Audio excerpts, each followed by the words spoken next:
Hi there, this is Suneli again. How have you been? Sorry for my very late video post. Some things have delayed me lately, but the Lord kept speaking even though I wasn't posting videos. He was really revealing a lot of things, so I have a lot of material to share with you. But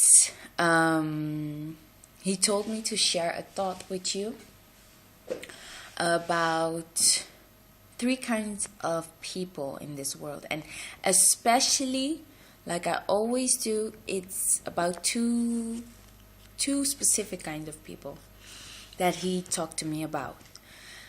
And I won't go around the bush. I'll just tell you what it is, what he told me. Well, I was walking, I was praying and meditating, and then this thought came to me, and it's like the Lord started to tell me a story. And he told me this. There's this man, and he lives in a house, and it's a great house. It's a beautiful house, and he has everything in it, all his important matters and businesses and everything what is about him. He grew up in that house. It was his parents' house and from his grandmother, so it's like he inherited that. Every generation inherited that house. It was an amazing house. It was great. But there was this day that as this house went older and everything, a fire broke out. And this fire broke out and burned everything that was in that house. Everything was burned.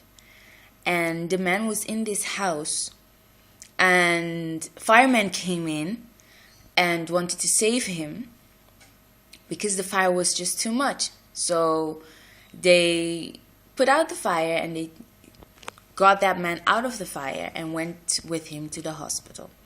In the hospital, they told him that he almost died, and actually those firemen saved his life and gave him a new life, actually. And in the hospital, they tell him that everything has been taken care of. He's received a new house that he can live in, and all his papers has been restored.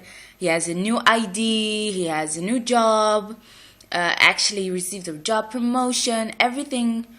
He received everything a double, like a zillion times better than what he had before in that house.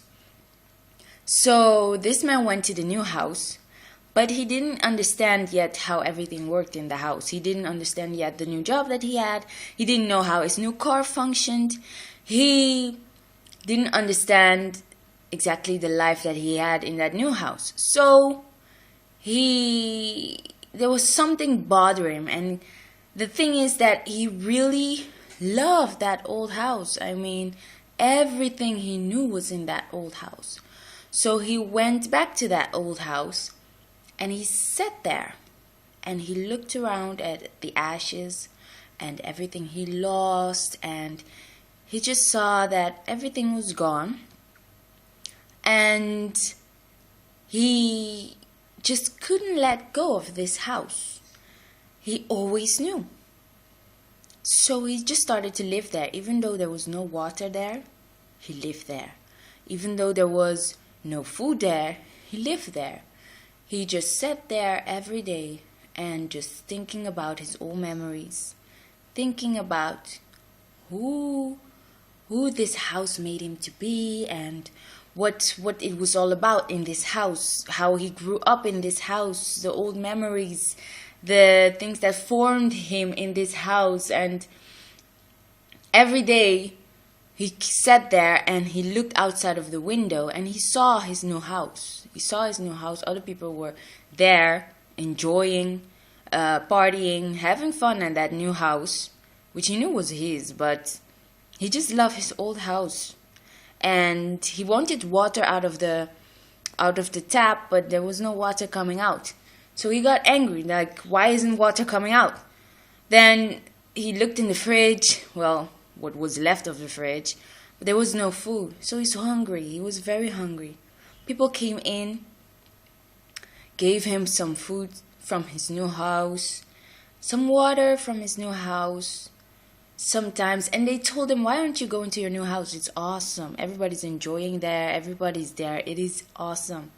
You have everything there. Why do you keep on holding on to this? The only thing you have to do is just take 5 steps to the door and then move to the left and you'll see your house.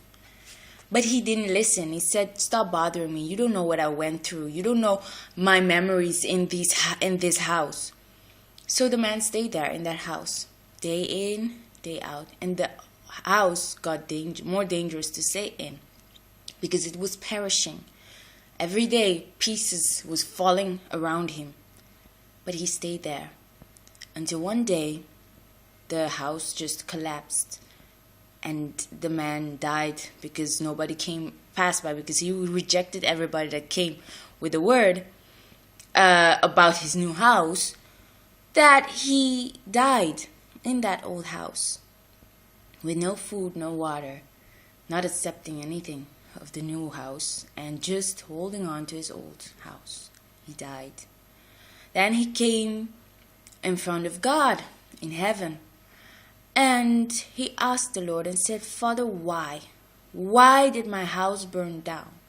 Why did I lose everything? Why couldn't you just let the water come out of the tap?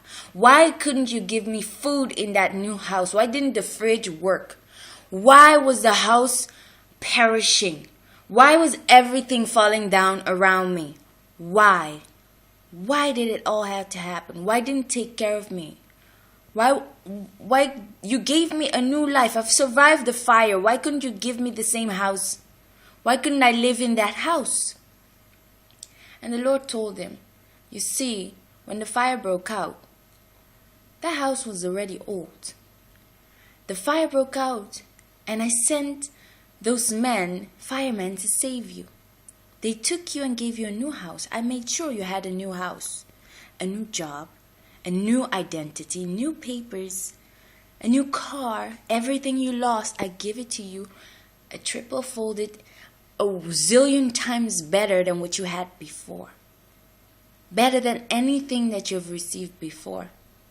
But you see, every time I send somebody to tell you again to go back to that house because you love that old house so much that you never really took a chance to learn then first to get to that house because you were there, but you just went back to the old one. And secondly, you never enjoyed the new things that I gave you. The new blessings that I gave you, you never enjoyed them. I had an abundance of food in your new house, an abundance of water in your new house, an abundance of joy and laughter, more than you've ever received ever in your former life. Before you almost died. In that old life, I gave you a lot more than that old life could ever give you. But you held on to that old life. You held on to that old house. Until this day that it perished and it was gone. And you died. You see, when the Lord told me this, He first told me that this is the difference. This is what a lot of Christians do. A lot of His children do. You receive a new life. You receive the life that Christ has given you. And in this new life, the blessings are way greater than the former life. There's so much more glorious things to do, more things to enjoy than the former life you had. But because you never gave the new life a chance, you never got to know what the new life was all about. And because you held on to the old life so much, you never took the steps to enjoy the new life. You tried, you were there at the new life, but because you didn't understand how it worked, you didn't take the time to find out how everything worked, you couldn't enjoy the new life that God has given you.